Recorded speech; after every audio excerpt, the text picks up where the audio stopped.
और as a person मैं गौरव को जब से जानता हूँ, he same same simple, very down to earth and very lively person. जितना भी मुश्किल हो, ही इज ऑलवेज स्माइलिंग. और और बीच में उनका तबीयत बहुत खराब हो गया था जब वो हॉस्पिटल में थे. मैंने मैं भी 5-6 महीने शायद हॉस्पिटल में थे. उनका तबीयत बहुत ज़्यादा खराब हो गया था. और जब मैंने उसी टाइम में उनसे बात भी की थी, फोटो भी देखा था. बहुत मतलब बहुत ज़्यादा उनका तबीयत खराब हो गया था. बट स्टिल अगर आज उनसे देखोगे आप, तो फिर भी वो राजी हो गए हमसे बात करने के लिए and share his experience. So I'm really glad that you are here with us today. And in last 9 years, you're still the same, humble, simple, and down to earth. So that's great. Thank you very much Sambit. Lot of things, काफी चीजें अपने बारे में तो पता चलती हैं, दूसरा कोई बताता है तो. Okay. So then I'll take next I couple didn't of know I minutes. was a person who keeps. I wasn't aware that I was a person who keeps smiling in every situation. So ये मुझे आज नया पता चला है. नहीं, जब भी मैं तुम्हें देखता हूँ, you are always have a calm and cool composure at every moment. जब भी मैंने तुमसे मिला है, बात भी किया है. Okay. So that is great. Very few people can do that. क्योंकि सब लोग परेशान हो जाते हैं, स्पेसिफिकली जब ये लॉकडाउन चल रहा है, और स्पेसिफिकली जब ट्रैवल इंडस्ट्री बिल्कुल बंद है ना. तो your company is severely impacted, but still you are calm and cool. There is no concern that I can see on your face. Internally हो सकता है, जो कि नेचुरल है ह्यूमन बीइंग की तरह, but by face still at peace, which is great. Yeah, company तो obviously impacted है because nobody is traveling right now, and a lot of people are talking about traveling कि भाई domestic travel करना है ये सब कुछ, but actually in reality अभी थोड़ा सा time लगेगा, और maybe शायद something might start happening by December. So I'll take next couple of minutes. I'll just introduce you to the audience today. ठीक है, तो मैं अपना स्क्रीन शेयर करता हूँ. There's a small PPT. दिखाई दे रहा है? Yeah. Okay, perfect.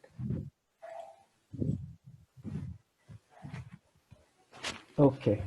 So ये जो सेशन है, आज हमारा 6th सेशन है. और सेशन जो हम कंडक्ट करते हैं उसका नाम है एम्पावरिंग योर स्टूडेंट्स. जो हमारे स्टूडेंट्स है, they are in the age group of 15 to 25 और लिटिल मोर देन दैट. और जो लॉकडाउन की वजह से हमारा सब स्कूल्स कॉलेजेस बंद है और बहुत सारी चीज़ें बंद है, हमने सोचा कि हम एक प्लेटफॉर्म प्रोवाइड करें हमारे स्टूडेंट्स को, ताकि वो कुछ सीख सकें. डिफरेंट लोग जो डिफरेंट एरियाज में काम करते हैं, उनसे अगर उनको कुछ सीखने को मिलेगा, probably they can apply that in their own life and that will make them better. तो ये हमारा कोशिश रहा है. So for last 2 months we have been doing this, and today is our 6th session.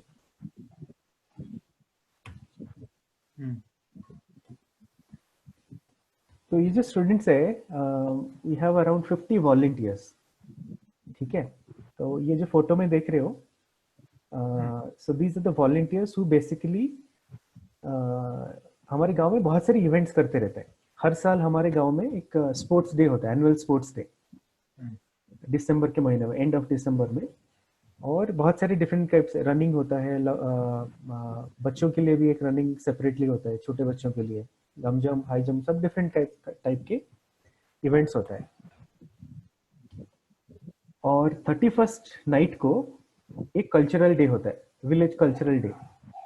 तो जो बच्चे स्टडीज में अच्छे कर रहे हैं, स्पोर्ट्स में, डांस में, म्यूजिक में अच्छे कर रहे हैं, तो उनको प्राइज दिया जाता है. तो जो क्लब है, संकटेश्वर क्लब, वो क्लब के जितने भी मेंबर्स हैं सब पार्टिसिपेट करते हैं, सब ये इवेंट ऑर्गेनाइज करते हैं और स्टूडेंट्स को प्राइज डिस्ट्रीब्यूशन करते हैं उस दिन। अपार्ट फ्रॉम दैट, ये फोटो में जो देख रहे हो, so they clean up lot of things. जो हमारे गांव में कुछ पॉन्ड्स है, they take care of that from time to time. 2016 में हमारे गांव में कुछ एरियाज थे जो जैसे बैरन पड़ा था, कुछ वहाँ पे पेड़ वेड नहीं था। 2016 में हम लोगों ने प्लांटेशन करना शुरू किया।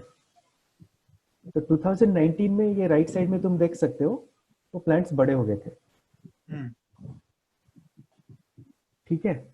और इसके अलावा जो गांव के रोड्स हैं, ये सबको भी क्लीन अप करने के लिए ये लोग काफी काम करते हैं। तो जिसके वजह से ये उड़िया में एक न्यूज आर्टिकल निकला था कि जो हमारे गांव के जो लड़के हैं, तो सब मिलके कैसे गांव को अच्छे से रखते हैं। तो इसके ऊपर आर्टिकल भी आया था।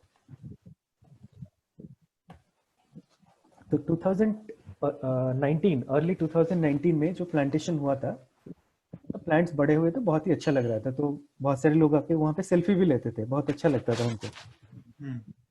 फिर क्या हुआ, मई 2019 में एक सुपर साइक्लोन आया, साइक्लोन फनी। तो जब हमने प्लांटेशन करवाया था, करीब 1000 से ज्यादा प्लांटेशन किया था, 70-80% प्लांट सब टूट गए क्योंकि हवा का स्पीड बहुत ज्यादा था। तभी क्या हुआ कि प्लांट्स तो टूट गया, बट इलेक्ट्रिसिटी पोल्स, लाइन सब डिस्ट्रॉय हो गए बिकॉज ऑफ द साइक्लोन। तो ये जो बच्चे जो आज हमारे अभी हमारे साथ हैं इस ग्रुप में, कई सारे बच्चों का फोटो भी है।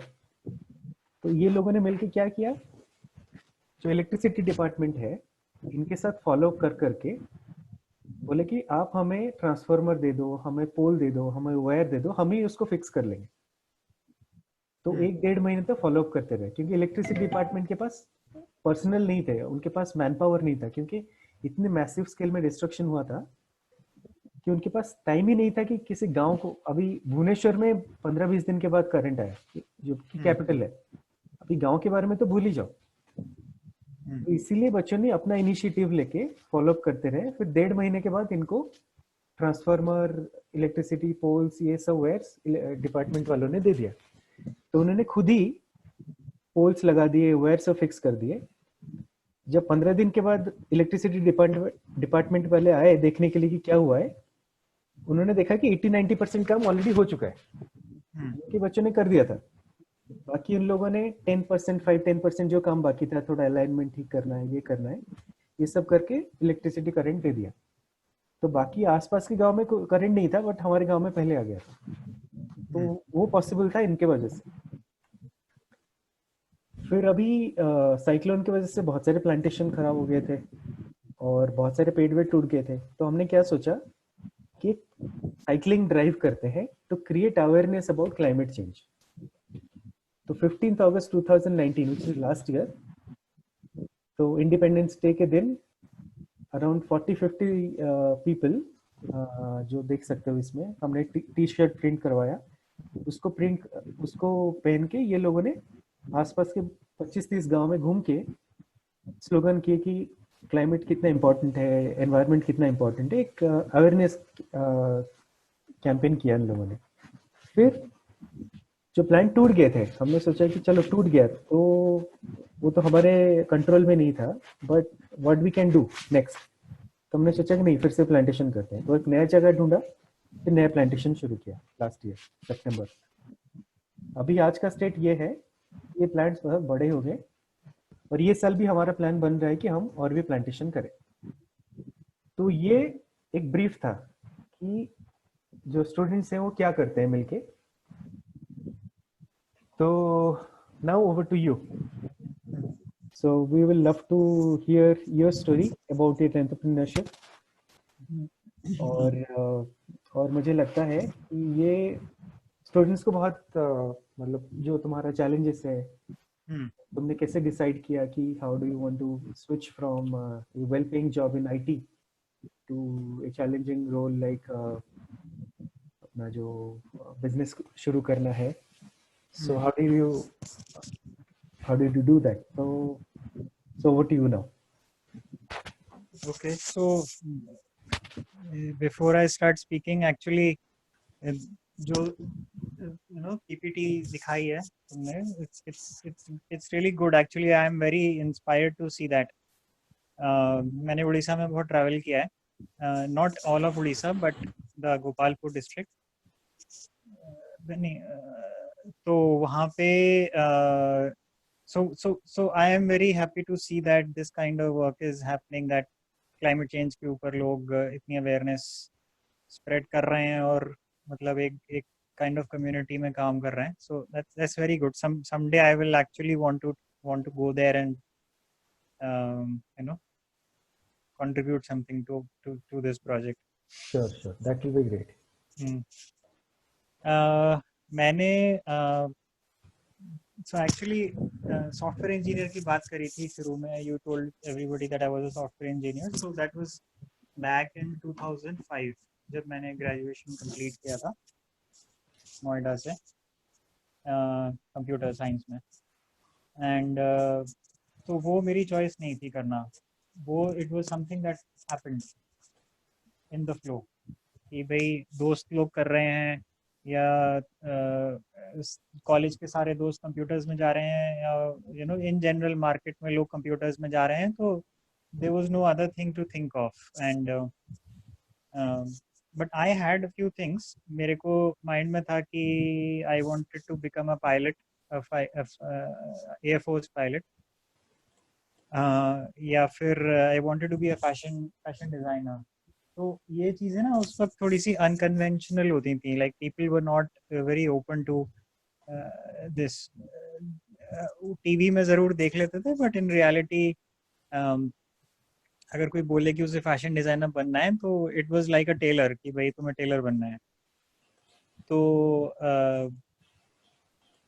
anyways, so because everybody was going into software, so I also ended up into software, and 4 साल I did my BTech, which was a kind of a struggle I would say, क्योंकि मेरा उसमें aptitude नहीं था honestly computers में। Basic aptitude तो ठीक है कंप्यूटर ऑपरेट करना, but in terms of coding programming और वो सब में मेरा एप्टीट्यूड नहीं था, बट स्टिल मैंने किया वो। अब 4 साल बाद I got a job which was not a very well paying job initially. I was hardly getting 5,000 rupees a month for the first 6 months of my career. तो उसके बाद again I switched and दूसरी company में गया। I went to Tech Mahindra which was better. फिर Tech Mahindra sent me to UK, तो मैंने London में काम किया 2 साल BT के साथ, ब्रिटिश टेलीकॉम के साथ में। तो in terms of income,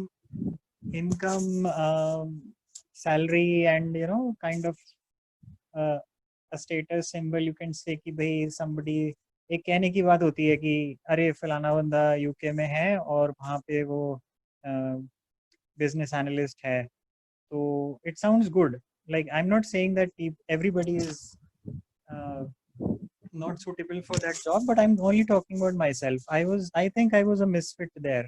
मेरे को उधर ऐसा लगता था कि I am doing a job but I never saw future in it.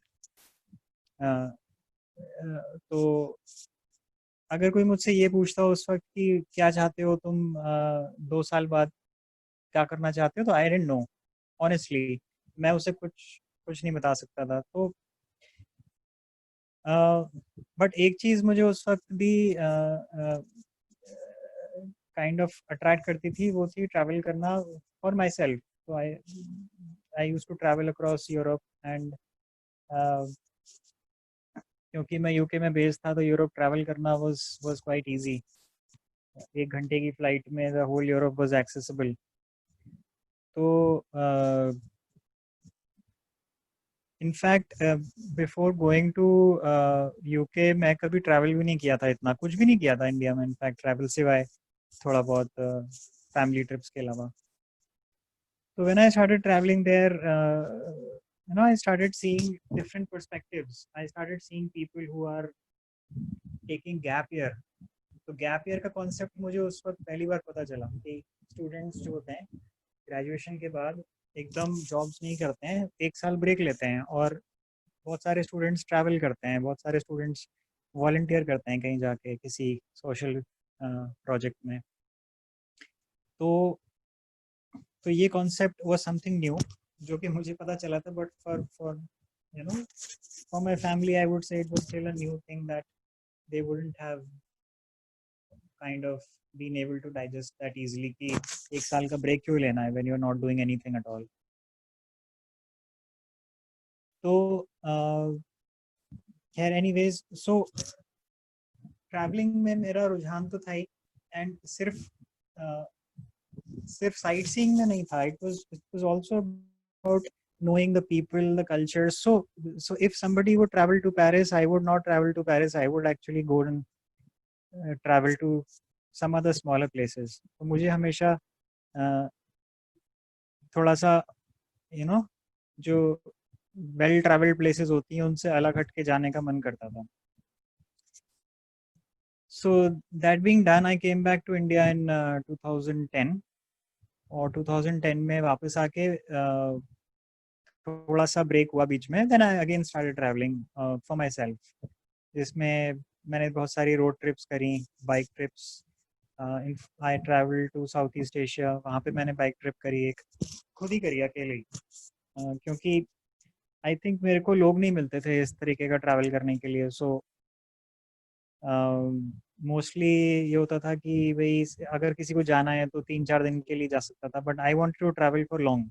तो साउथ ईस्ट एशिया गया था तो मैं पूरे 1 महीने के लिए गया था वहाँ पे। तो 1 महीने की छुट्टी लेना was quite a shock for everybody in my company। तो मेरे मैनेजर से लेके my colleagues everybody was shocked कि भाई तू 1 महीने क्या करने जा रहा है साउथ ईस्ट एशिया, और वो भी अकेले। तो बट आई रिमेम्बर मेरे पास 80 लीव्स का बैलेंस था when I started taking leaves from my office in 2012। I had above 80 leaves of balance, and by 2014 I had zero. In fact, I was running in negative on loss of pay. So then I again got some exposure of different cultures। मुझे south East Asia, Thailand, Cambodia वगैरह में मैंने बहुत travel किया, bike से किया। काफ़ी बार nervousness भी होती थी अंदर से, बिकॉज इतना सामान लेके बाइक पे अकेले ट्रैवल करना, साथ में पासपोर्ट भी है, कैश भी है, इलेक्ट्रॉनिक गैजेट्स भी हैं, कैमरा, लैपटॉप, एवरीथिंग।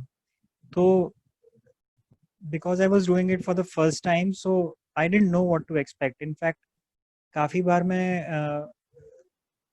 काफ़ी बार तो नहीं, 1 या 2 बार मैं खो भी गया था रास्ते में, and I got lost in a place where जहाँ पे मुझे लैंग्वेज भी नहीं आती थी लोकल, थाईलैंड में। तो बट इन सब चीज़ों से मुझे ये रियलाइज़ हुआ कि जो एक बाउंड्री बना के रखते हैं हम अपने आसपास कि हम एक पर्टिकुलर चीज़ नहीं कर सकते, या करना बहुत मुश्किल है, या हम कभी करेंगे आगे जाके, वो ऐसा है नहीं। तो you no I just remember एक बार मैं एक थाईलैंड के गांव में रास्ता खो गया था। I was on my bike, जो कि मैंने थाईलैंड से हायर करी थी, और रात के 9 बज रहे थे, एंड कोई भी नहीं था वहाँ पे आसपास। पॉपुलेशन थाईलैंड की उतनी नहीं है जितनी इंडिया की है, it's a very less population, and only trucks were there on the highway, big trucks. And तो I just walked into a house जहाँ पे मैंने खटखटाया, एंड वहाँ से कोई लेडी निकल के आई जिसको इंग्लिश में नहीं आती थी। So there was no common language at all. She उसको एक वर्ड भी नहीं आता था इंग्लिश का। स्टिल उसके बावजूद we had a conversation. Of course, I don't know Thai, how to speak Thai language. तो we had a conversation। मैंने उसको समझाया कि मैं रास्ता खो गया हूँ और मुझे कहाँ जाना है। तो उसको समझ में आया। उसको समझ में आने के बाद उसने अपने मुझसे फ़ोन नंबर लिया उस गांव का जहाँ पे मुझे जाना था। वहाँ पे उसने उस बंदे को फ़ोन किया और थाई में बात करके उस बंदे को बुलाया कि you come and take him. तो वो बंदा स्कूटर से आया मुझे लेने के लिए, and then I went with him. So this is something that these are some of the experiences that I can never forget.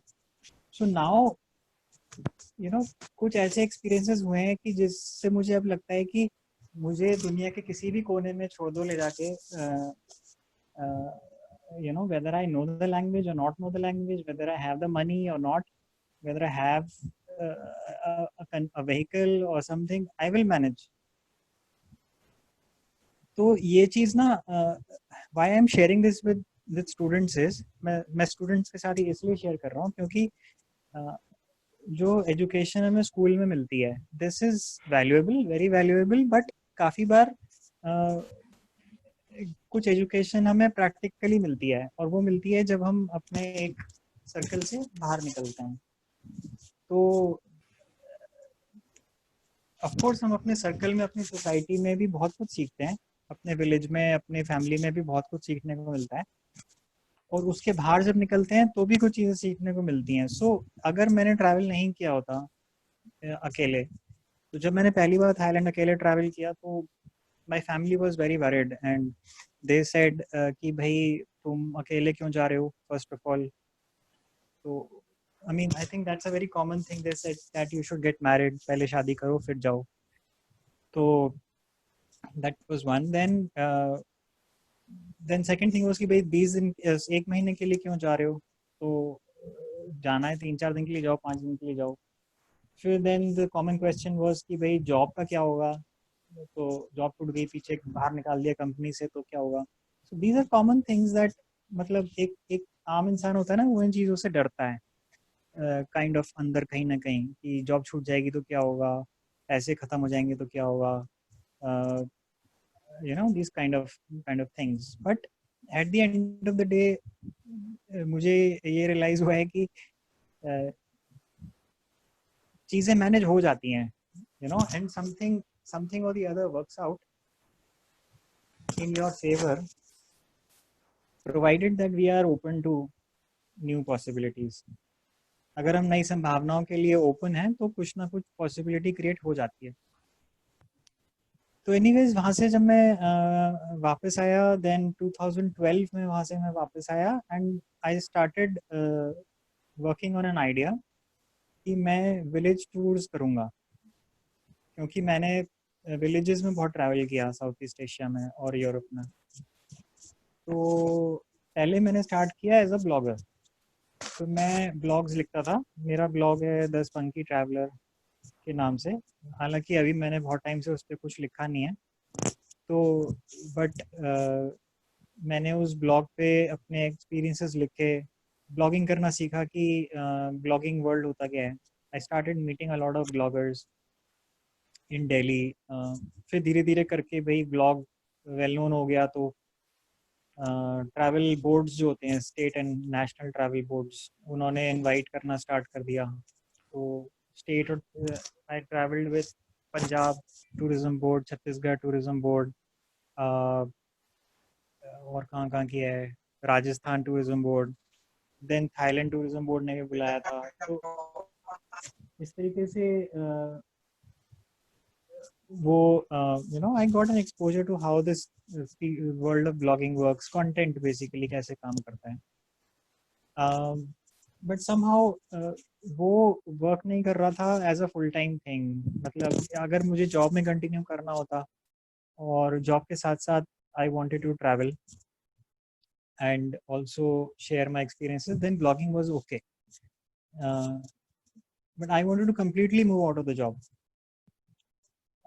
And somehow मुझे थोड़ा सा ना नर्वसनेस होने लग गई थी, because I was already into the IT sector for 8 years। तो मुझे लगता था कि 8 साल हो चुके हैं अभी, I really don't want to get old in this job, software job. तो मुझे काइंड ऑफ डर लगता था कि यार इसमें फंस के ना रह जाएं। तो that was another push that I got. जो कहते हैं ना कि खुद का डर होता है, वो भी एक पुश का काम करता है कभी कभी। तो सो एनीवेज 2012 से लेके 2013 मिड तक, जून जुलाई तक मैंने इसके ऊपर रिसर्च करी, और मैंने वही छुट्टियां ली ऑफिस से। I used to take 1 week leave, 10 days leave, and I would travel across India.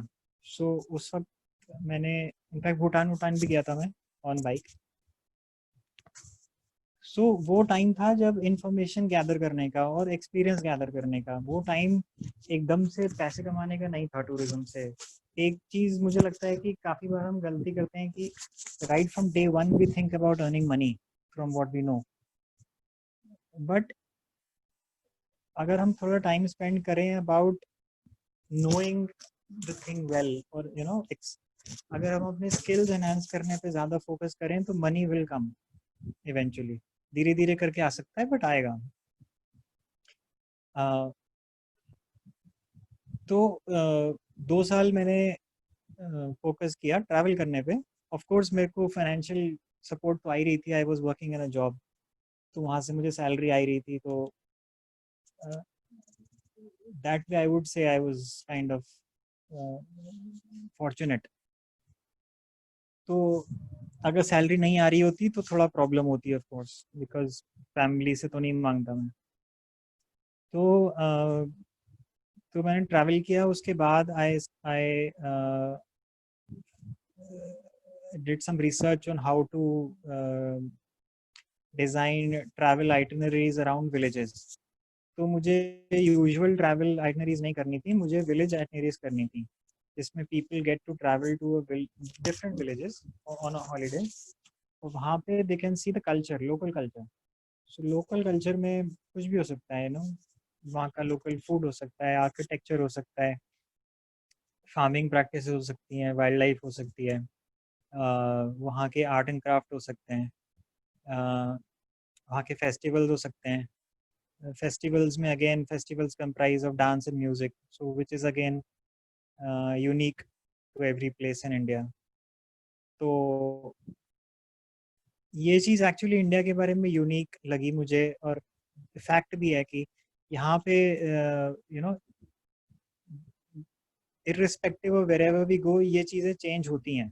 खाना भी चेंज होता है, डांस भी चेंज होता है, म्यूजिक भी चेंज होता है, festivals, cultures, food, farming, even farming practices change. Farming जैसे नॉर्थ ईस्ट में होती है वो डिफरेंट है, राजस्थान में जैसे फार्मिंग होती है वो डिफरेंट है। तो ये जो प्रिविलेज है ना, ये शायद और किसी कंट्री के पास नहीं है। If you go to Europe, तो वहाँ पे if you go to say Germany, so वहाँ पे इतना डाइवर्सिटी नहीं है कि हम इतने डाइवर्स लेवल पे इस तरीके का चीज़ कर सकें। तो फिर 2013 नवंबर में मैंने एक कंपनी स्टार्ट करी जिसका नाम है the folk tales. Folk tales रखना चाह रहा था मैं नाम, लेकिन फोक टेल्स एक्चुअली ऑलरेडी किसी वेबसाइट ने ले रखा था, some bloggers, so I just put a the in front of it and the folk tales हो गया वो। तो उसका उसका कॉन्सेप्ट शुरू में यही था कि ट्रैवल करना है, मतलब to help people travel in the villages, stay in home stays, और home stays are owned by the local people. तो वहाँ की जो लोकल कम्युनिटी है, जो भी ट्राइब्स हैं या फिर ट्राइब्स नहीं भी हैं, तो जो लोकल लोग हैं उनके उनके घरों में, तो उनके घरों में जाके ऐसे तो नहीं रह सकते कि suddenly you knock on somebody's door and से कि भाई हमको आपके घर में रहना है, ऐसा तो पॉसिबल नहीं है। तो उसमें फिर फाइंड आउट करना है कि कौन लोग ओपन हैं इस चीज़ के लिए कि they are willing to give 2 to 3 rooms in their house for this kind of a thing। तो ये सारा टाइम उसमें गया कि ऐसे घर ढूंढो, फिर उन लोगों से बात करो, फिर उनके घर को भी एक्चुअली चेंज करना पड़ता है थोड़ा। We can not just have somebody come in and stay into our house without doing any preparation. So थोड़े से एक बेसिक स्टैंडर्ड्स मेंटेन करने पड़ते हैं, क्लेanलीनेस के, वॉशरूम के, खाने पीने के, बेड्स कैसे बनाने हैं, रूम में क्या क्या चीज़ें होनी चाहिए, you know basic training on hospitality was required. तो वो सब करना, फिर उसके बाद आइटनरी बनाना, आइटनरी कैसे एग्जीक्यूट करनी है, उसमें बहुत सारे लोग होते हैं आइटनरी में। एक होम स्टे ओनर होता है, फिर टूर गाइड्स होते हैं, फिर टैक्सी प्रोवाइडर्स होते हैं, फिर वहाँ के लोकल एनजीओज भी हो सकते हैं उसमें, जिनके साथ में we are working, self help groups होते हैं, then artisans होते हैं. So we try to highlight the art of these artisans. जैसे उड़ीसा में पटचित्र आर्ट है, तो पटचित्र आर्ट की तरह ही there are various other artists. Bengal में मधुबनी, उसमें बिहार में मधुबनी आर्टिस्ट हैं जो कि वहाँ की स्पेशलिटी है. So we try to highlight these kind of things in the tools. तो उनके साथ में बात करना, फिर हर कोई एग्री भी नहीं करता है इस चीज़ के लिए. ऐसा नहीं है कि we go to every artist and वो एग्री कर जाएगा कि उसको टूरिज्म में ही wants to be a part of tourism.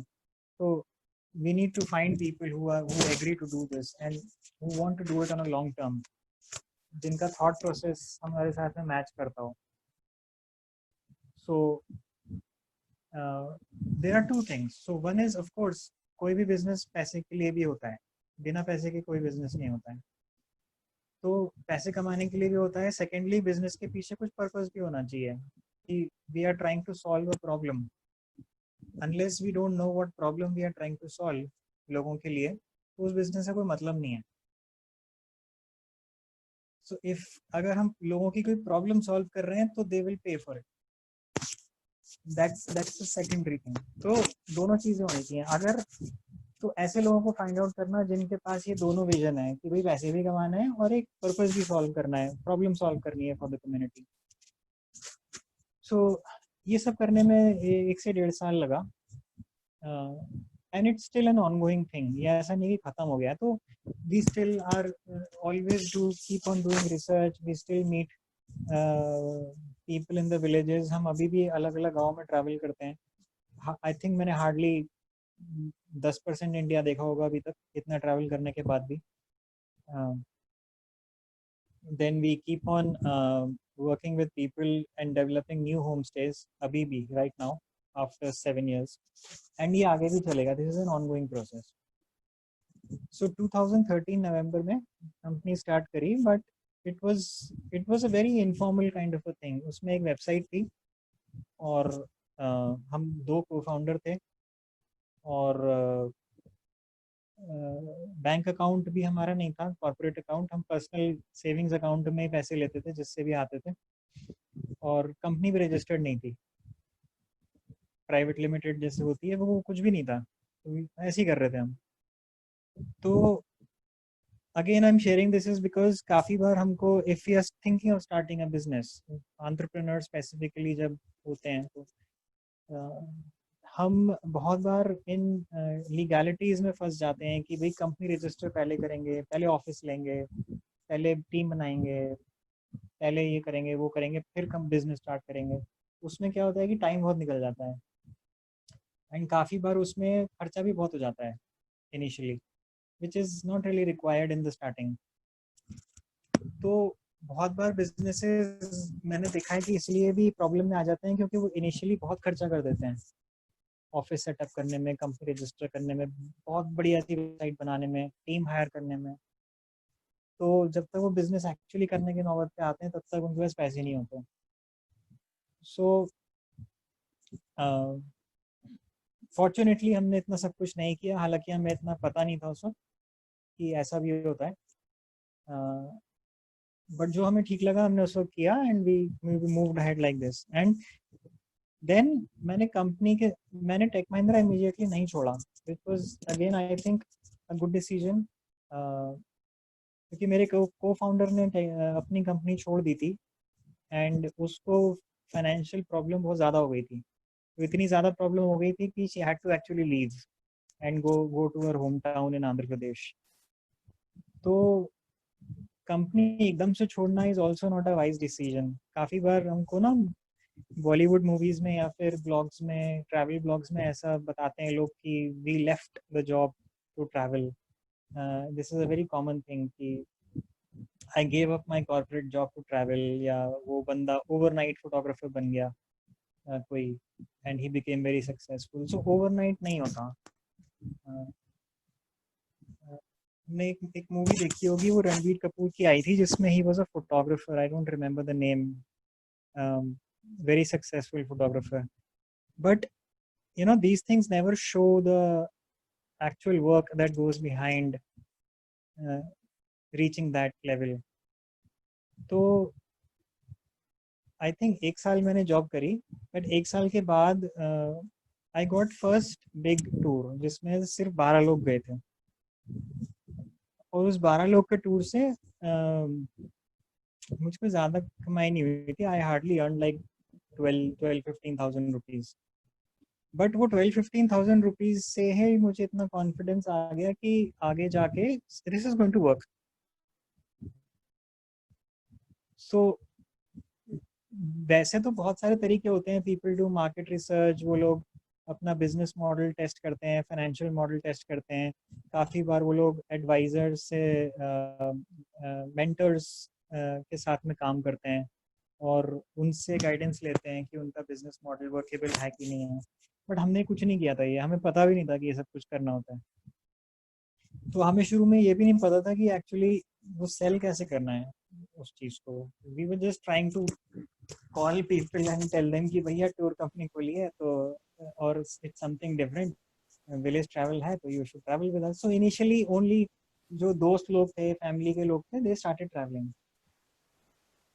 तो बट जब ये बड़ा टूर हुआ 10-12 लोगों का, 12 लोगों का, then I got the confidence कि टूर एक्चुअली रन कैसे करना है और एंड टू एंड। और जब पैसे हाथ में आते हैं तो भी कॉन्फिडेंस आता है। Again it's a myth many times जब लोग कहते हैं कि भाई पैसा मैटर नहीं करता, लेकिन करता है। अगर पैसे हाथ में नहीं होते हैं तो बहुत सारी चीज़ें नहीं हो पाती हैं। तो खैर anyways, just because of the 10-12,000 that I earned, there was a little bit of confidence कि अब अगर मैं जॉब छोड़ता हूँ तो चीज़ें मैनेज हो जाएंगी। तो then I resigned from the job। और जैसे मैंने रिजाइन किया उस दिन मेरे को एचआर का फोन आया, एंड दे जनरली एक एग्जिट इंटरव्यू होता है कॉर्पोरेट्स में, and in the exit interview वो लोग ये पूछते हैं कि भाई why are you leaving, and they try to retain you अगर आप एक अच्छे एम्प्लॉय थे तो, जो कि मैं नहीं था। तो so my HR tried to retain me just for the sake of it, otherwise I know they did not want to retain me। तो मैंने उनसे शेयर किया कि भाई I am leaving the company. So उन्होंने, द नेचुरल क्वेश्चन वाज कि भैया now where are you going, which company are you joining. मैंने कहा I am not joining any company, I am starting my own business. So अच्छा, तो the usual expectation was कि I am starting an IT business. So मैंने कहा नहीं, I am starting a tourism business. अच्छा, that was again a surprise for them, for my team managers and HR। So वही tourism में भी rural tourism, so nobody knew about rural village tourism in 2013। Anyway, so they all said कि भाई all the best, and after that I left my job, and after I left my job I only had about 2 lakh rupees in my account। तो 2 lakh rupees सुन के अच्छा लगता है, लेकिन when जब एक पैसे का सोर्स नहीं होता ना कहीं से, तो यू नेवर नो कब 2 लाख रुपए खर्च हो जाते हैं। तो 2 लाख रुपए के साथ मैंने कंपनी छोड़ी, and the first thing I did was I travel to Europe for 1 month. तो वो कोई रिसर्च ट्रिप नहीं थी, लेकिन वो काइंड ऑफ एक कूलिंग ऑफ पीरियड था, because I was too messed up in the job mentally, and बहुत स्ट्रेस हो गया था। तो I wanted to take a break, and I just travel to Greece and Spain for 1 year. तो उसमें मैंने around 1 lakh रुपए तो उसमें खर्च कर दिए मैंने, तो बचा 1 लाख रुपए। उसमें भाई अब सोच रहे हैं बैठ के कि अगला टूर कहाँ से होगा, फेसबुक पे प्रमोशन करें कि लोगों को कॉल करें कि ट्विटर पे प्रमोशन करें कि क्या करें। तो धीरे धीरे करके जब घर के लोगों ने ट्रैवल कर लिया, दोस्तों ने ट्रैवल कर लिया, तो अब भाई बाहर, अब वही तो हर बार ट्रैवल नहीं करेंगे ना टूर्स में। So I need to find people, customers from the market. तो किसी भी बिजनेस में ultimately you have to find customers from the market. तो इवन अगर कोई दुकान भी खोलते हैं ना, तो उसमें सबसे पहला कस्टमर हो सकता है कि आपका घर वाला ही हो, जो आपको सामान लेने के लिए आए फॉर एनकरेजमेंट। बट अगर उस बिजनेस को लॉन्ग टर्म चलाना है तो उसके लिए मार्केट में people should know about what you are doing, and उनको एक नीड फील होनी चाहिए उस चीज की that you are doing. we'll take a pause. We'll ask some questions. तो ପିଲାମାନେ କାହାର କିଛି question ଅଛି ଏପର୍ଯ୍ୟନ୍ତ ନା ଆଉ କିଛି specifically ଜାଣିବାର ଅଛି?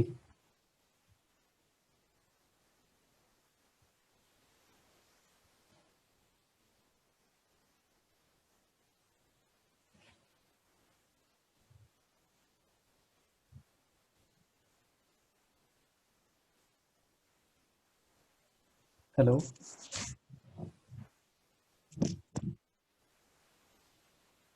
बाबू तो कथा सुना जाउनी.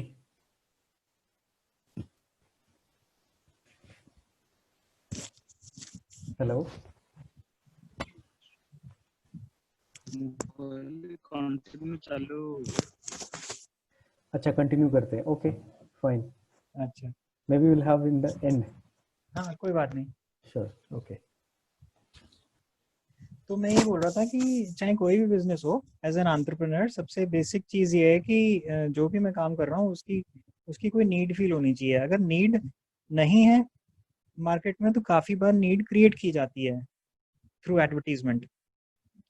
बहुत सारे बिजनेसेस ऐसे होते हैं जो कि कभी एग्जिस्ट ही नहीं करते हैं, तो लोगों को यही नहीं पता होता है कि वो पॉसिबल है. फॉर एग्जाम्पल मेरा बिजनेस था जो रूरल टूरिज्म का बिजनेस है, तो रूरल टूरिज्म कोई नहीं जानता था 2014 में, 2013 में बहुत कम लोग जानते थे. बट धीरे धीरे करके आज के टाइम में वो एक बहुत बड़ा फील्ड हो गया है जिसको रिस्पॉन्सिबल टूरिज्म भी बोलते हैं. तो रिस्पॉन्सिबल टूरिज्म के अंडर आता है रूरल टूरिज्म. तो ये आज के टाइम में एक बहुत बड़ा सब्जेक्ट है. इनफैक्ट इसके ऊपर डिग्री कोर्सेज भी हैं जो कि कुछ यूरोपियन यूनिवर्सिटीज में होते हैं. So in fact masters PhD courses भी हैं रिस्पॉन्सिबल टूरिज्म के ऊपर. तो कुछ चीज़ें ऐसी होती हैं जो ऑलरेडी मार्केट में एग्जिस्ट कर रही होती हैं और कुछ चीज़ें ऐसी होती हैं जिसकी नीड बनाई जाती है. तो जब भी कोई नया बिजनेस स्टार्ट कर रहे हो अगर उड़ीसा में या कहीं भी, तो यू नो नीड हो, and then of course it's the relationships with people. So another thing which I have seen is कि काफी बार जब हमारे पास बहुत सारे कस्टमर्स आने लगते हैं ना, तो हमें लगता है कि फटाफट बिजनेस बढ़ाओ और पैसे कमाओ, which is okay. लेकिन many times we forget the people who are actually paying us. So उन लोगों के साथ में हमारी relationship कैसी है?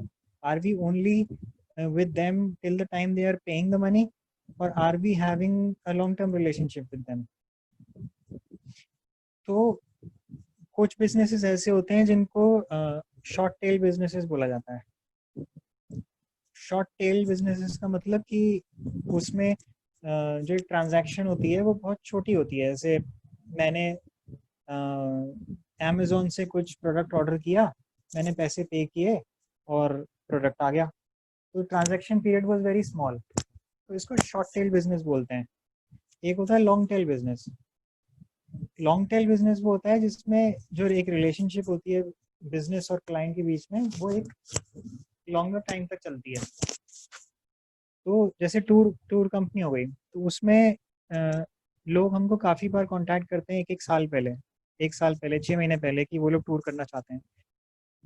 सो वहाँ से लेके उनके टूर तक और फिर टूर के बाद भी उनसे कम्युनिकेशन बनाए रखना, वो एक लॉन्ग टेल बिजनेस मॉडल है. दुकान पे अगर हम जाते हैं कोई किसी जनरल स्टोर पे, तो जनरल स्टोर पे it's a long tail business, because general store वाला जनरली अपने कम्युनिटी में लोगों को पर्सनली भी जानता है. और जो लोग अच्छा बिजनेस करते हैं वो सिर्फ बिस्किट का पैकेट नहीं बेचते, वो लोग बिस्किट के पैकेट के साथ साथ जो खरीदने आ रहा है उसकी लाइफ के बारे में भी थोड़ा कॉन्वर्सेशन करते हैं. तो ये हम इंडियंस में बहुत अच्छी क्वालिटी है इनफैक्ट. बट ये धीरे धीरे ना we don't learn these things in a B school. Business school हमें ये नहीं सिखाता है. तो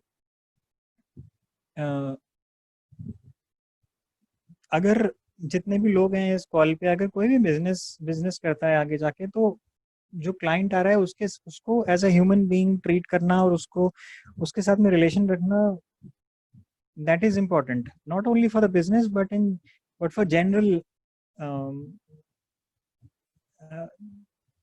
humanity level I would say.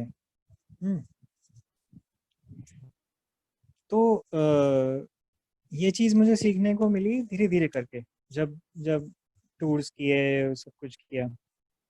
ऐसा नहीं होगा कि हर हर क्लाइंट के साथ में रिलेशनशिप चलेगा, कुछ के साथ में ब्रेक हो जाएंगे, कुछ लोग इंटरेस्ट नहीं दिखाएंगे, some people may not want to call after the tour is over, which is okay, but अभी वो धीरे धीरे करके एक हैबिट हमारे अंदर होनी चाहिए एज अ बिजनेसमैन कि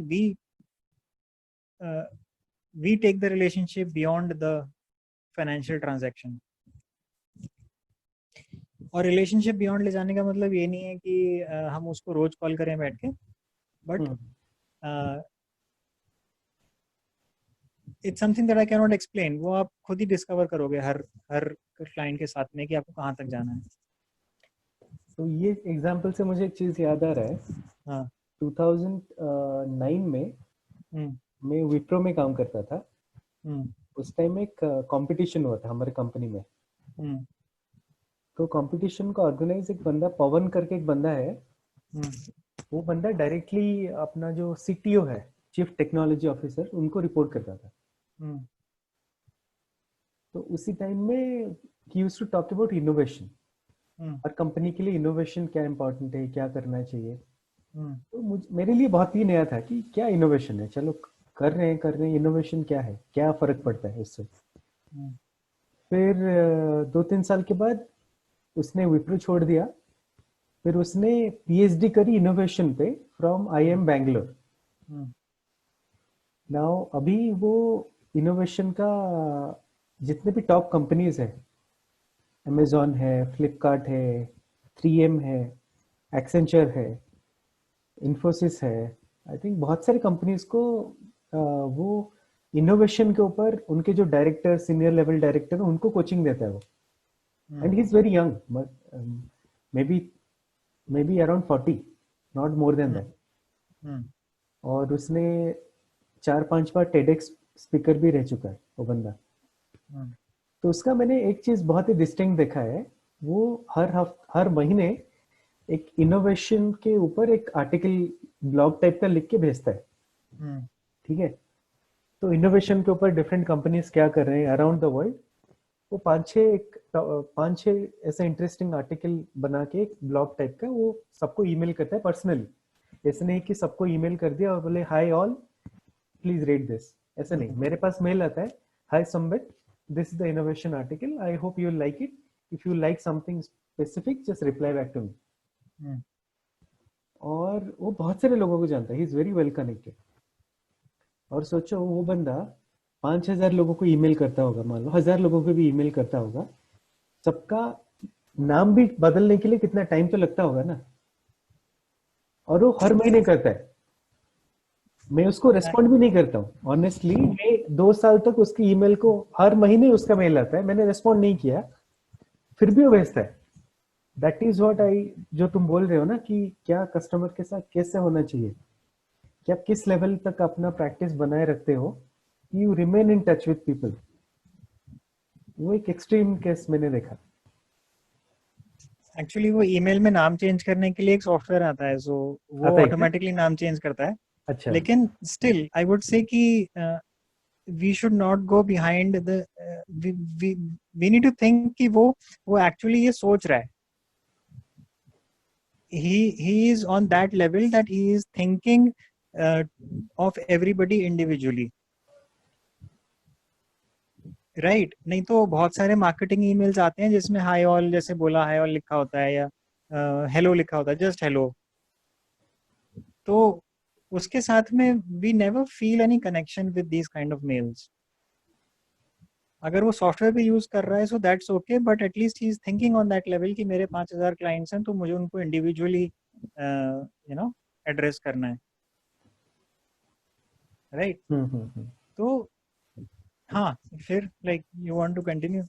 नहीं, बस वही मैं बोल रहा था कि मतलब हाउ पीपल, मैं तो उसका डायरेक्टली कस्टमर नहीं हूँ, मैं तो उसका एक्स कोलीग हूँ, बट मैं कभी कभी मेल भी पढ़ता, कभी कभी पढ़ता हूँ, तभी रिप्लाई हाँ, करता हूँ। बहुत बार रिप्लाई नहीं करता हूँ, बट हर महीने उसका ईमेल आता है। हाँ, हाँ। तो इसी ईमेल से आई वुड जस्ट से कि जब हमें किसी क्लाइंट के मेल आते हैं ना, तो मोस्टली हमें इंक्वायरीज जब आती हैं तो मेल से आती हैं। तो जब हम किसी क्लाइंट, ऑल्दो एक सॉफ्टवेयर हम यूज कर सकते हैं उसको रिप्लाई करने के लिए, जो स्टैंडर्ड रिप्लाई जाएगा कस्टमर्स को। जैसे एक आता है ना कि greetings, hello hello Sambit, greetings, it's a pleasure to receive an email from you, my team will get back to you soon. हम ऐसा मेल कभी नहीं करते। हम लोग हमेशा एक पर्सनल ईमेल करते हैं, चाहे उसमें 10 मिनट लग जाए मेल करने में उसका कस्टमर को, और चाहे वो कस्टमर अल्टीमेटली टूर परचेज भी ना करे, इट डजेंट मैटर। स्टिल हम उसे पर्सनल ईमेल ही करते हैं जिसमें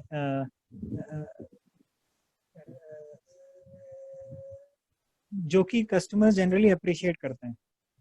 और वो सिर्फ कस्टमर्स के लिए नहीं है, वो मेरे भी सेल्फ डेवलपमेंट के लिए है कि मैं लोगों को पर्सनली एड्रेस कर रहा हूँ। तो इन लॉन्ग टर्म मैं किस तरीके का इंसान बनूंगा, मैं उस तरीके का इंसान बनूंगा जो पर्सनली लोगों को अटेंशन देता है, वो मेरे लिए भी अच्छा है। हम्म। तो कोई भी बिजनेस हो, ये टूर बिजनेस के लिए एप्लीकेबल नहीं है, आप परचूनी की दुकान भी खोलो तो उसमें भी एप्लीकेबल है, अगर आप एक ई कॉमर्स बिजनेस खोल लो उसमें भी एप्लीकेबल है, तो फार्मिंग बिजनेस उसमें भी है। तो ये चीज सीखी धीरे धीरे करके। बट आई वुड से कि आजकल ना एक वेव सी निकली हुई है कि कुछ यूनिकॉर्न कंपनीज बोला जाता है उनको। Unicorn companies are those companies जो कि in a very short period of time they become you know they gain multi-million assets।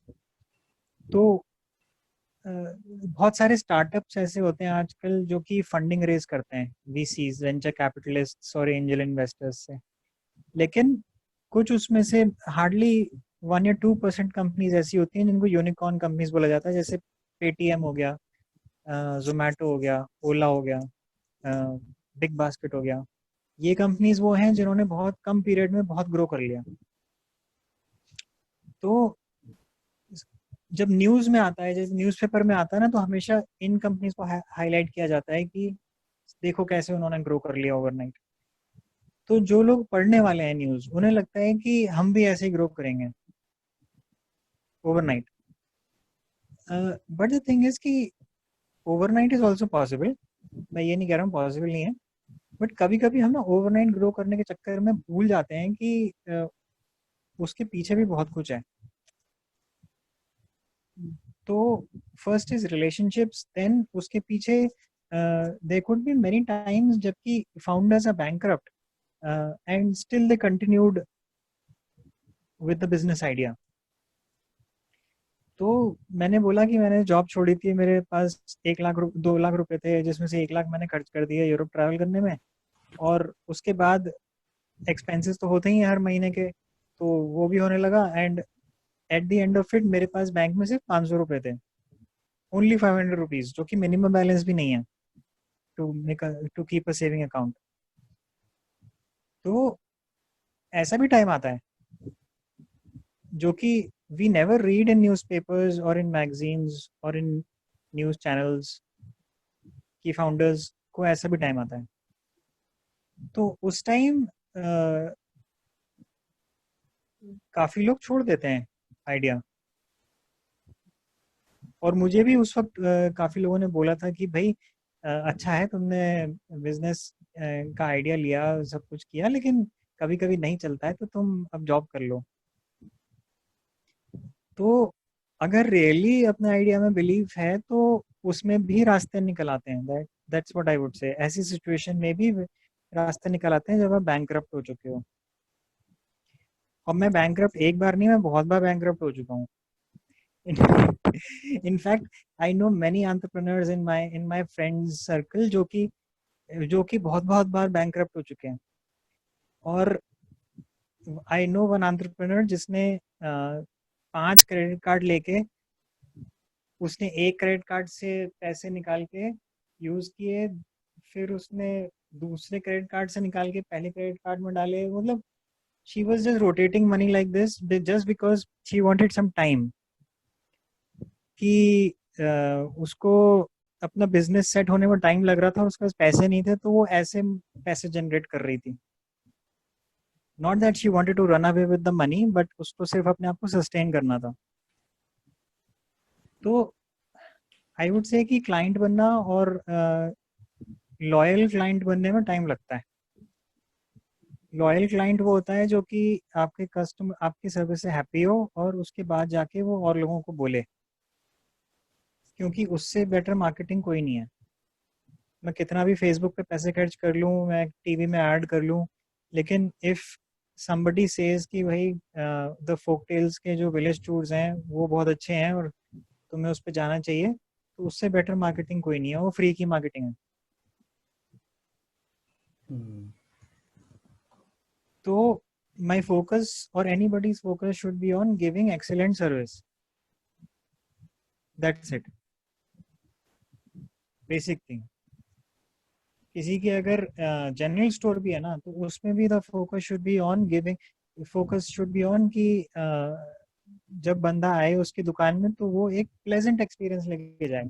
मैं ये नहीं बोलूँगा हर कोई खुश होके जाए, ज़रूरी नहीं है, लेकिन वो प्लेजेंट एक्सपीरियंस लेके जाए कि वो वापस आने का मन करे उसका. तो बस वही मैं काइंड ऑफ रूल फॉलो करता हूँ. Another thing that I learned during this journey is कि बहुत बार हम लोग अपने कोर वैल्यूज से शिफ्ट करने लगते हैं, right? Just because we can not say no to a client. Client ने बोला कि हमको एग्जांपल देता हूँ कि we want to stay in a 5 star hotel and we want you to serve alcohol. तो एक बार को अर्ज हो गया अंदर से कि यार बहुत क्लाइंट तो बहुत ही इंपॉर्टेंट क्लाइंट है और बहुत ही हाई पेइंग क्लाइंट है, तो जो कह रहा है कर दो, because client is the king. Customer is king जो है, ये टर्म जो है it's a very well known term, ये सिखाया जाता है, but I don't think customer is the king. Customer is a customer. And अगर कोई चीज ऐसी है जो कि कंप्लीटली अगेंस्ट है सेफ्टी के और you know some basic ground rules, तो it's okay to say no. और नो बोलना बहुत अच्छी क्वालिटी है for an entrepreneur sometimes. I'll just give an example. एक बार हमारा एक टूर गया था Rajasthan, and that was a completely kind of a rowdy tour. वो लोग शोर कर रहे, मतलब उनको they were not concerned about the tour at all. मतलब वो हमने भी एक गलती करी थी कि हमने उनको एक्सप्लेन नहीं किया अच्छे से कि विलेज टूर क्या होता है. So they were staying in a homestay, and homestay में they wanted to drink and do party. रात को 1 बजे डीजे बजाने की बात कर रहे थे. तो वो हमारा भी पहला एक्सपीरियंस था ऐसा. तो we had to say no. And whether they are upset or whatever, we had to put our foot down and say कि भाई नहीं हो सकता. तो ये सब चीजें ना, ये सब चीजें धीरे धीरे करके I learned over these years. And another thing is that I learn was कि एक बार सक्सेस जब आने लग जाती है, कस्टमर्स आने लग जाते हैं. सो पहले हम इंडियंस के साथ काम करते थे, फिर इंडियंस के साथ साथ फिर फॉरेनर्स भी आने लगे. We started getting clients from Europe, US, South America, South Africa, Australia. So business बढ़ने लगा. तो जब बिजनेस बढ़ता है तो एक और काइंड ऑफ उस टाइम पे फीलिंग आती है कि फीलिंग ऑफ बीइंग इनविंसिबल, कि यार अब मैं सेटल्ड हूँ, अभी लाइफ सेट है. तो we tend to forget many things. We first of all we tend to forget the people who were with us when we were not successful. उस time पे ज़्यादातर फैमिली साथ में होती है, या फिर मैरिड हो तो वाइफ साथ में होती है, या फिर भाई मैरिड नहीं हो तो गर्लफ्रेंड साथ में होती है, या होपफुली, या फिर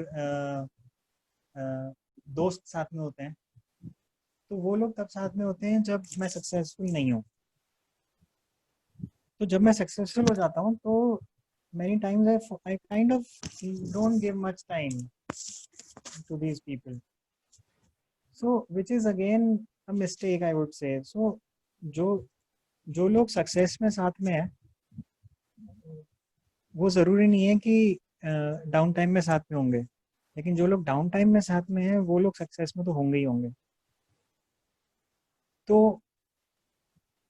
I think I have learned to value these relationships more than anything else, more than even money and business. क्योंकि इवन लास्ट ईयर जब मैं बीमार पड़ा था, संबित ने भी शेयर किया कि I was in the hospital, so मेरे को पैंक्रेटाइटिस हुआ था, एंड आई वुड से कि विद इन आई थिंक जो भी पिछले 3 साल में पैसे कमाए, सब कुछ किया, everything was spent in a matter of 3 months. Hospital में, दिल्ली जैसी सिटी में हॉस्पिटल्स तो इतना एक्सपेंसिव है कि पर डे का एक्सपेंस ही लाख लाख रुपए का आता है। तो 3 महीने के अंदर everything was empty, even the medical insurance and bank balance and everything. तो at that point of time I realized कि मैं कितना भी सक्सेसफुल हो जाऊं, लेकिन वो सक्सेस कभी परमानेंट नहीं है। तो I should always be with people who were there with me when I was not successful. क्योंकि बाद में जब मैं ठीक हुआ और मेरा सर्जरी हुई और then I came back to home, and अभी भी I am not fully recovered. तो कौन है साथ में? वो नहीं है जो कि आई मीन बहुत सारे लोग नहीं है, बट जो हैं वो हैं family, friends and the people who were with me even before I was successful, वही हैं।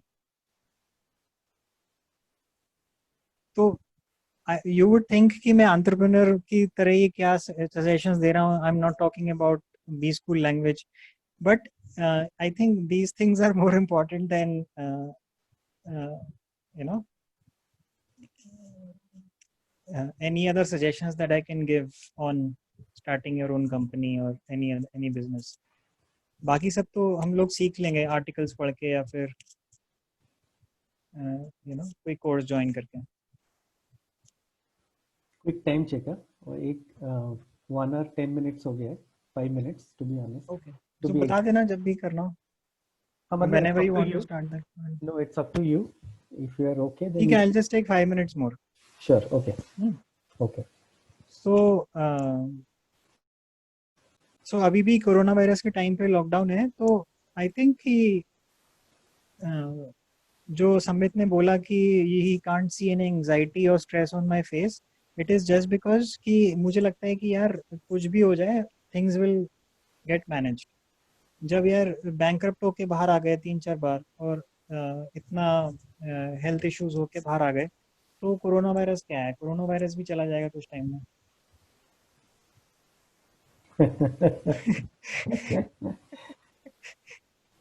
राइट? तो वो चीज है। आई थिंक इतना ही बोलूंगा मैं। This is what I have learn from this journey of last 7 years, and I am pretty happy with it. अगर बेसिक फाइनेंशियल थिंग्स की बात करो तो I can manage things. I am not super rich, but I am also not kind of begging for money. तो और आगे भी चीजें अच्छी चलेंगी, ये फेथ होना जरूरी है। तो दैट्स इट। आई थिंक अगर किसी को कोई सवाल पूछना है तो मैं बता सकता हूँ। Okay, great. Okay. I think personally I learned a lot of things. Like वही मैं बता रहा था ना कि हम बहुत सारी चीजें पेपर में पढ़ते हैं कि ये लोगों ने ऐसा कर लिया, उन्होंने अपना कंपनी कर लिया, वो कर लिया, बट जब उनका स्टोरी आप खुद उनके मुंह से सुनते हो तो आपको मुश्किलें पता चलती है। क्योंकि जो बिजनेस फेल हो जाता है उसके बारे में कोई लिखता नहीं है पेपर में। पेपर के बारे में वही लिखता है जो सक्सेस हो जाता है। सक्सेस बारे में जो लिखता है वो सिर्फ अच्छा चीज लिखता है कि इन्होंने इतना पैसा कमा लिया, इतने हो गए, वो हो गए। और जो उनका डिफिकल्टीज है हम्म। वो बहुत कम बाहर आता है, या फिर कोई बहुत ही ज्यादा सक्सेसफुल हो गया तो उसके डिफिकल्ट टाइम भी लिखते हैं। अभी तो मैंने सिर्फ आई थिंक 25% चीजें बताई हैं, बिकॉज मैं बताने चलूंगा तो I need 2 hours more. Yeah. Okay. But the important thing is at the end of the day, now I am much better placed to run the business after 7 years. ऐसा नहीं है कि it has gone futile. I have gained the experience of running the business. कैसे run करना है, कैसे clients लेके आने हैं, lot of things जो कि मुझे पहले नहीं आती थी about running a business. finances कैसे manage करने हैं, legal aspects कैसे manage करने होते हैं, ये सब चीज़ें भी बहुत important हैं, तो वो सीखी हैं, right? And future में इसी, because of the knowledge that I have gained, I have the confidence about the future. Yeah. तो किसका कुछ क्वेश्चन है? मे बी नेक्स्ट 4-5 मिनट्स हम बात कर सकते हैं।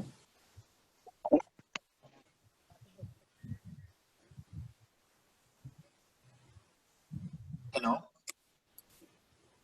हेलो, आवाज आ हाँ, रहा है क्या? आवाज आ रहा है। हाँ, ओके। मेरा एक सवाल है कि आज का डेट में मान के चलो एक बिजनेस कोई स्टार्ट करना चाहता है, तो वो बेसिकली क्या चीज में फोकस करना चाहिए? पहले रिसर्च करना चाहिए या फाइनेंशियली स्ट्रांग होना चाहिए? मतलब बेसिकली आज का डेट में उसका स्टेप्स क्या होना चाहिए बिफोर स्टार्टिंग बिजनेस? अच्छा, तो वॉइस थोड़ी इको कर रही है, सो मैं एक बार रिपीट करूंगा जस्ट टू मेक श्योर कि मैंने सही सुना है। तो क्वेश्चन वाज कि आज के टाइम में बिजनेस स्टार्ट करना है तो क्या अप्रोच होनी चाहिए, पहले फाइनेंस होना चाहिए या पहले मार्केट रिसर्च होनी चाहिए, क्या होना चाहिए, यही क्वेश्चन है? यस। ओके। कहाँ पे रहते हो? एक्चुअली मैं तो अभी नागपुर में हूँ। I am doing hmm. Job in Adani power. मैं अच्छा। इंजीनियर। हम्म। अच्छा, तो बिजनेस, देखो सबसे पहले बिजनेस के बारे में, फाइनेंस तो छोड़ दो अभी, finance is something later on. सबसे पहले what what do you want to do, और what do you want to do में एक चीज नहीं 10 चीजें भी हो सकती हैं। And the first thing is कि उसको पेपर पे लिखो, दिमाग में नहीं रखना है। सबसे पहले डायरी बनाओ, डायरी में लिखो कि मुझे ये 10 तरीके के बिजनेसेस मुझे अच्छे लगते हैं।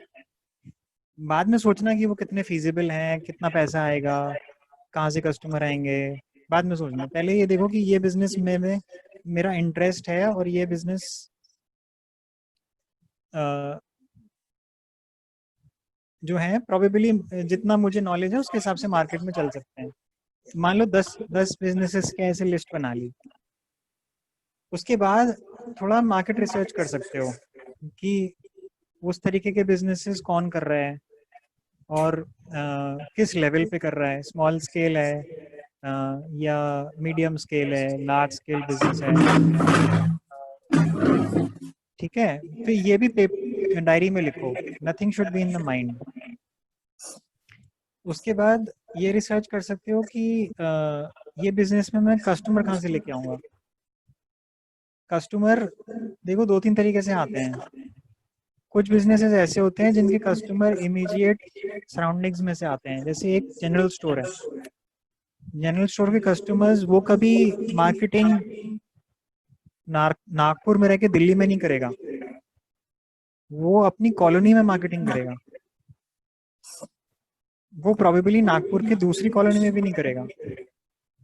उसी तरह अगर एक फूड बिजनेस है, रेस्टोरेंट है, तो प्रोबेबली वो पूरे नागपुर में मार्केटिंग करेगा। अगर वो उससे बड़ा बिजनेस है, मान लो ई कॉमर्स बिजनेस है, तो वो प्रोबेबली पूरे महाराष्ट्र में मार्केटिंग करेगा, राइट? और अगर कोई उससे भी बड़ा बिजनेस है, मान लो large scale e commerce business, तो वो पूरे इंडिया में मार्केटिंग करेगा। तो डिपेंड्स कि कस्टमर कहाँ से आएंगे, तो वो भी चीज क्लियर होना जरूरी है शुरू में, जो कि हमने नहीं करी थी अपने बिजनेस में।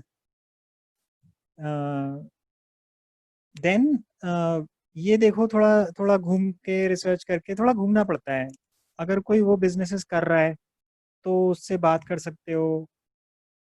और देखो कोई कोई आइडिया नहीं चुरा सकता, सुन के बहुत लोग बोलते हैं कि आइडिया को चुरा लेगा, लेकिन आइडिया को चुराना और एक्चुअली उसको इम्प्लीमेंट करने में बहुत फर्क होता है, राइट? तो इम्प्लीमेंट करना और सक्सेसफुली इम्प्लीमेंट करना is very different from just idea copy करना. So don't be afraid of somebody copying your idea. तो टॉक टू पीपल. जितना काम पहले करोगे ना, ग्राउंड वर्क, बिजनेस लॉन्च करने से पहले, उतने कम चांसेस होंगे कि बिजनेस फेल होगा. ठीक है, यही काम, यही रिसर्च करते करते ये भी आइडिया लग जाएगा कि कितने फाइनेंसेस की जरूरत है. तो क्या कर सकते हो कि फाइनेंसेस एक साथ कहीं से अरेंज करने की बजाय ना, just keep on saving some money every month. FD में डाल दो या फिर किसी और इन्वेस्टमेंट में डाल दो जहाँ पे वो ग्रो करता है. And by till the time you are doing the research, just put some money every month into that account. अगर एक साल बाद ही बिजनेस स्टार्ट करते हो तो 12 मंथ की सेविंग होगी तुम्हारे पास. तो you don't have to immediately get 2-3 lakh rupees from somewhere. तो एंड शुरू में I don't think business start करने के लिए किसी फंडिंग की जरूरत है. डिपेंड करता है क्या बिजनेस है, बट इनिशियली फर्स्ट स्टेप में फंडिंग की कोई जरूरत होती नहीं है. फंडिंग की जरूरत तब आती है जब बिजनेस को फर्दर स्केल अप करना होता है. तो मतलब मैं सही जा रहा हूँ क्या? Am I answering your question? Yes yes yes. Okay, ठीक है. तो ये है. देन फंडिंग बहुत बार जरूरी नहीं है बाहर से लेनी पड़े. Funding you can take from your family also.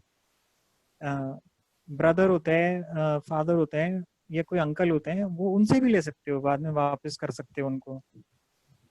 तो it all depends on what kind of relation we have, चाहे वो बाहर वालों के साथ हो या घर वालों के साथ. तो I think research is very important. Spend 80% time on research and only 20% time on launching the business. तो वो लॉन्च करने के बाद का जो स्ट्रगल है ना, वो बहुत कम हो जाएगा that way. If we spend only 20% time doing research and then we immediately launch, तो बाद में बहुत स्ट्रगल आएगा.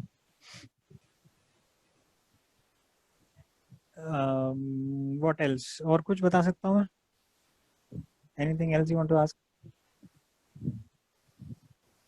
नो ठीक है, बहुत बढ़िया है. थैंक यू बहुत एक बढ़िया. और चीज, कुछ लीगल फॉर्मेलिटीज होती हैं हर बिजनेस की. जैसे कंपनी रजिस्टर कराना है, करंट अकाउंट खोलना है, या पेमेंट गेटवेज एस्टैब्लिश करने हैं. तो इन सब चीज़ों में इमीडिएटली नहीं फंसना शुरू से, क्योंकि ये चीज़ें बहुत टाइम ले लेती हैं. If you are a single person, तो focus more energy on the research. ये सब चीज़ें बाद में भी कर सकते हो. बिजनेस लॉन्च करने के 6 महीने बाद रजिस्टर कर लो कंपनी, या फिर 2 महीने बाद एक करंट अकाउंट खोल लो. ये इन सब चीज़ों में शुरू में मत पड़ो, क्योंकि इनके कुछ फिक्स्ड एक्सपेंसेस भी होते हैं. अगर कंपनी रजिस्टर कर लो तो फिर वो हर साल उसका रिटर्न फाइल करना पड़ता है, जिसमें सीए को पैसे देने पड़ते हैं. So don't take all these expenses in the beginning. Don't take an office in the beginning. Try to do it from your home for some time. तो ये है. ओके. अभी इसमें है कि रिसर्च करना है, मान के चले कोई एक एक्स बिजनेस के लिए रिसर्च करना है. अगर कोई आइडिया है दिमाग में तो बताओ रफली, मैं फिर स्पेसिफिकली बोल सकता हूँ उसके ऊपर. नहीं बोल रहा हूँ. फॉर एग्जाम्पल कुछ तो चल रहा है, बट कुछ फिक्स नहीं है, इसलिए कुछ डिक्लेयर करना ठीक नहीं लग रहा है मेरे को. मान के चले एक एक्स बिजनेस स्टार्ट करना चाह रहा है एक आदमी. तो उसके लिए अभी तो लगभग सारा बिजनेस के लिए नेट में कुछ ना कुछ आता है. ठीक है. तो पर्टिकुलरली आई थिंक कि जहाँ पे वो बिजनेस है, वो आदमी को जाके मिल के डिस्कशन करने पे ज्यादा अच्छा रहेगा कि वो लोग कुछ सजेस्ट करे. मान के चले सेम बिजनेस जो कर रहा है. देखो 10 लोगों के पास जाओगे, उसमें से 2 लोग हो सकता है बात भी नहीं करेंगे. दो लोग हो सकता है कि रॉन्ग इन्फॉर्मेशन दे देंगे जानबूझ के। I am telling you the truth, yes yes है ना। some people might consider you as their competitor and they will deliberately misguide you, लेकिन ऐसे भी होंगे जो कि सही बताएंगे सही चीज। तो जब जब 10-15 लोगों से मिलोगे ना, you will automatically get the sense कि कौन सही बोल रहा है और कौन गलत बोल रहा है। तो उसके लिए मिलना जरूरी है।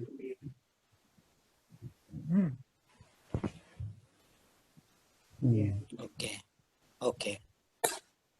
फोरम्स ज्वाइन कर सकते हो, ऑनलाइन फोरम्स होती हैं, एंटरप्रेन्योर की फोरम्स होती हैं, फेसबुक ग्रुप्स होते हैं। कोई शॉर्ट कोर्स ज्वाइन कर सकते हो। मैं बहुत लंबा कोर्स की बात नहीं कर रहा, एक शॉर्ट कोर्सेज आते हैं जैसे 1 मंथ ऑनलाइन कोर्स, जिसमें बट इसमें ना बहुत फर्जी कोर्सेज भी होते हैं जिसमें कुछ एक्चुअल नॉलेज नहीं मिलती है, मोस्टली थ्योरी होती है। तो try to go for a online course जो कि प्रैक्टिकल नॉलेज दे कुछ। मुझे ऐसे कोर्सेज के बारे में कुछ पता नहीं है, बट मैंने देखे हैं बहुत सारे कोर्सेज होते हैं, यू कैन फाइंड आउट। सही है। तो चूज करना पड़ेगा हमको कि कौन सा कोर्स सुटेबल है। एक दो बार ट्राई करेंगे तो थर्ड टाइम तो पता चल जाएगा कि कौन सा कोर्स ठीक है करके। हाँ, and just go out and start talking to people about it. और फीडबैक ना कभी घर वालों से मत लेना, क्योंकि घर वाले हमेशा ना पॉजिटिव फीडबैक ही देंगे।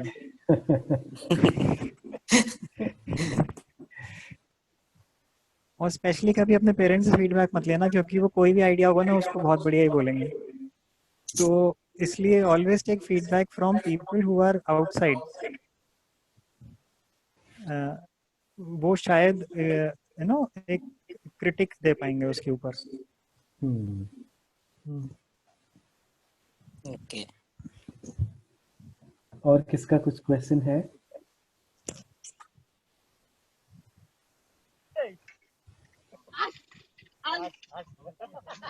हेलो। हेलो। हाँ, मान लीजिए मेरे पास पैसा है, हाँ जी। मेरे पास एक दो आइडिया भी है बिजनेस करने के लिए, मगर हमेशा दिमाग में ऐसे चलता है कि ये बिजनेस चलेगा या नहीं चलेगा, नुकसान हो जाएगा तो बाद में क्या करेंगे। ये जो मन में जो एंजाइटी आता है बिजनेस शुरू करने से पहले, ये सब कैसे दूर करें? उसको दूर करने का एक ही तरीका है, नॉलेज गेन करना। सो अगर नॉलेज होगी ना, जो भी बिजनेस आइडिया है तुम्हारा, उस बिजनेस आइडिया के बारे में नॉलेज होगी तो वो एंजाइटी अपने आप चली जाएगी धीरे धीरे करके। सो उसको फोर्स नहीं करना है। हम काफी बार कोशिश करते हैं एंजाइटी को फोर्स करके भगाने की, फोर्स नहीं कर सकते उसको, वो अपने आप ही जाएगी विद टाइम। सो जैसे मैंने बोला कि मार्केट रिसर्च करो, लोगों से बात करो, फोरम्स ज्वाइन करो, उस पर पढ़ो, और सक्सेस स्टोरीज भी पढ़ो और फेलियर स्टोरीज भी पढ़ो, दोनों। तो धीरे धीरे करके अपने आप पता चल जाएगा कि what is right and what is wrong. And इसमें अपने आप को फोर्स नहीं करना है। मतलब ये नहीं कि मैंने रिसर्च करनी स्टार्ट करी तो 1 महीने में मैं लॉन्च कर दूंगा बिजनेस। अगर 6 महीने भी लग जाते हैं ना रिसर्च करने में, तो इट्स फाइन। डोंट थिंक कि बहुत टाइम लग रहा है, टाइम जा रहा है। 6 महीने वो वैल्यूएबल होंगे, but consistently do the research. रोज यू कैन गिव 2 आवर्स, 2 घंटे दो अपने आप को रोज। नेट पे, इंटरनेट पे रिसर्च करो, लोगों से बात करो। उस बिजनेस में ये देखो कि क्लाइंट कहाँ से मिल सकते हैं, मार्केटिंग कहाँ हो सकती है, पैसे कैसे आएंगे, क्या सेल कर। सबसे पहले ये देखो कि लोगों की प्रॉब्लम क्या सॉल्व कर रहे हो। Always think about solving a problem for the people. अगर उसको पेपर पे लिखो, ठीक है। अगर एक जनरल स्टोर भी खोलने वाला होता है, वो लोगों की बेसिक ग्रोसरी नीड्स की प्रॉब्लम को सॉल्व कर रहा है, तो वो प्रॉब्लम स्टेटमेंट लिखा होना चाहिए। ये देखो कितने लोग ऑलरेडी उस बिजनेस में हैं। तो जब नॉलेज गेन कर लोगे, ये एंजाइटी अपने आप जाएगी धीरे धीरे।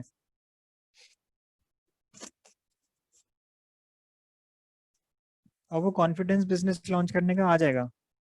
May be in 6 months, but आ जाएगा.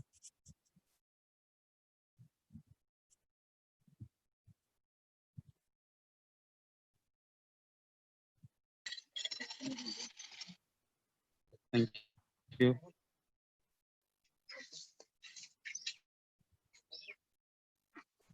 बट अगर सेविंग्स हैं तो डोंट रश इनटू इन्वेस्टिंग दो सेविंग्स एनीवेयर.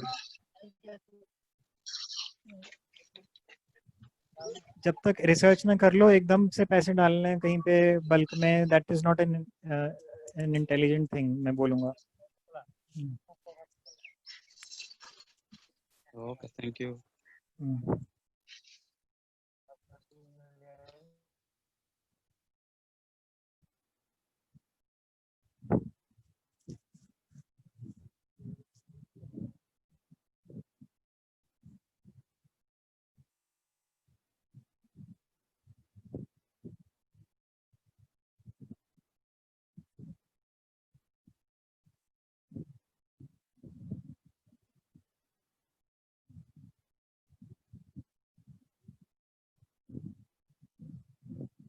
संबित म्यूट पे, are you on mute?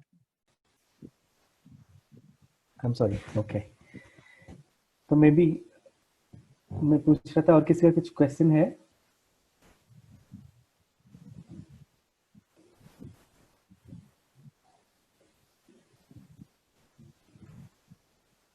Okay, maybe I will ask the final question. अगर किसी का है तो पूछ सकते हैं. तो ये जो सिचुएशन आता है, ठीक है ना, कि आपको डिसाइड करना पड़ेगा कि आपको कंटिन्यू करना है या छोड़ना है. तो प्रेशर बहुत रहता है, तो फैमिली का प्रेशर रहता है, फ्रेंड्स बोलते हैं, जैसे तुमने बोला कि बैंक्रप्सी का जो सिचुएशन आता है, जैसे तुमने बताया कि तुम्हारे पास से 500 रुपए थे, ठीक है ना, और तुमने इतना साल दे दिया एक बिजनेस के लिए, इतना साल दे दिया और तुम्हारे पास से 500 रुपए है. मे बी जो नेक्स्ट कोई नहीं, मैंने ये नहीं बोला मेरे पास अभी 500 रुपए हैं, बट एक टाइम पे मैं इस लेवल पे मैं आ वही गया बोल था रहा हूँ, जब मतलब वो सिचुएशन के बारे में बात 500 कर पे रहा हूँ. पहुंच गया था. हाँ, मैं वही बोल रहा हूँ, वो जो सिचुएशन होता है हाँ. कि हमने इतना टाइम एक चीज के लिए हमने इतना एफर्ट दिया, इतना काम किया, इतना मेहनत किया, और एक पॉइंट पे आ गए कि हमें डिसाइड करना है कि, और फैमिली का प्रेशर एक होता है कि यार ठीक है, अभी जो तूने करना था कर लिया, अभी तू एक बेटर चीज देख, जॉब देख ले, या फ्रेंड्स बोलते हैं कि ठीक है ये पॉसिबल नहीं है तो छोड़ दे, और अपने मन में भी आता है कि हमें आगे करना है नहीं करना है. तो क्या चीज ऐसे होता है जो कि बोलते हैं कि नहीं ठीक है और एक बार ट्राई करेंगे. तो for you what is that thing? So इसमें मैं बोलूँगा कि कोई भी अगर एंटरप्रेन्योर इंटेलिजेंटली काम करता है ना, तो वो हमेशा एक बैकअप बना के रखता है. तो which generally in interviews and newspapers and magazines वो लोग शेयर नहीं करते हैं कि हर एक का बैकअप होता है, स्पेशली एंटरप्रेन्योर्स का. और वो बैकअप ज़रूरी नहीं है कि बहुत बड़ा होगा, लाखों में होगा, ऐसे ज़रूरी नहीं है.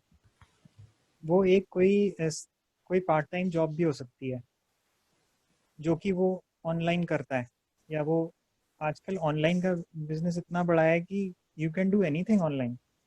करेक्ट. तो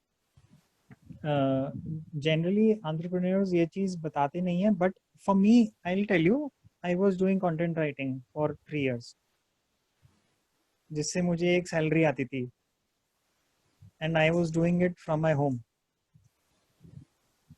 ठीक है. और वो मैंने जॉब छोड़ने के बाद कंटेंट राइटिंग 3 साल करी. मेरे को कंटेंट राइटिंग में मेरा प्रायर एक्सपीरियंस था, because I was a travel blogger. So मेरी इंग्लिश अच्छी है, मेरी ग्रामर अच्छी है, मेरा इंग्लिश कॉम्पोजिशन अच्छा है, तो मैं कंटेंट राइटिंग मुझे लगा कि मैं कर सकता हूँ क्योंकि मेरा स्किल सेट है. उसी तरह हर एक का कोई ना कोई स्किल सेट होता है, ऐसा कोई नहीं है जिसके पास कुछ स्किल नहीं है. करेक्ट. तो उसको वो एज अ बैकअप बना के रखे और उसको छोड़े ना, चाहे उससे उसे महीने के 10,000 रुपए मिल रहे हो या 15,000 रुपए मिल रहे हो, but keep on doing that. अगर बिजनेस इमीडिएटली सफल भी हो गया, मान लो suddenly you get a lot of big business. Don't leave that job suddenly. Continue that. Because कभी कभी क्या होता है कि बिजनेस ऊपर जाता है और ऊपर जाके एकदम नीचे भी आता है, तो वो एक बैकअप बनाना जरूरी है. मेरे लिए वो backup was a support. First my job was a support, और जॉब जब नहीं थी तो that thing was a support. और ऐसे हर कोई कर सकता है, इवन अ स्टूडेंट की भी कोई ना कोई स्किल्स होती हैं. तो जिसके पास कोई जॉब नहीं है, कोई फैमिली की तरफ से फाइनेंशियल सपोर्ट नहीं है, वो भी कोई पार्ट टाइम प्रोजेक्ट ले सकता है. काफी लोग ग्राफिक डिजाइनर्स होते हैं, वेब डेवलपर्स होते हैं, उनके अंदर वो स्किल होता है, आर्टिस्ट्स होते हैं. तो ये सब चीजें ऑनलाइन होती हैं आजकल. You can find online graphic designer jobs, web developer jobs, content writing jobs. तो ये हेल्प करती हैं उस टाइम में कंटिन्यू करने में जबकि द बिजनेस इज लोएस्ट. तो जब मेरे पास 500 रुपए थे ना, तो 500 रुपए अकाउंट में थे, लेकिन मेरे पास एक 10-15 हजार रुपए आते थे कंटेंट से. ठीक है. नाउ द क्वेश्चन वाज कि एग्जिट कब करना है. तो एग्जिट का डिसीजन ना कभी भी फाइनेंशियल नहीं होना चाहिए कि पैसे नहीं है इसलिए एग्जिट कर दिया. Exit decision should only come when the business is not feasible. मतलब कि वो जो प्रोडक्ट है वही फीजिबल नहीं है, कोई खरीदने वाला ही नहीं है उसका.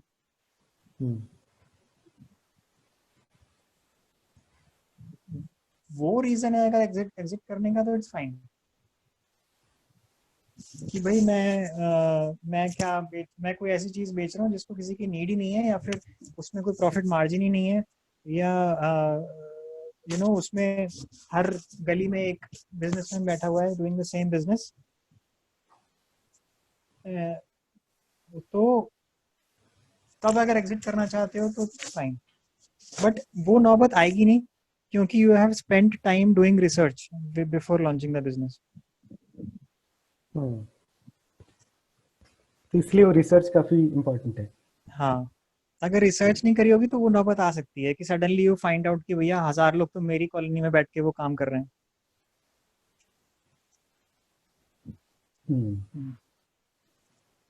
Okay okay. और किसी का कुछ क्वेश्चन है, वरना हम वाइंड अप कर सकते हैं.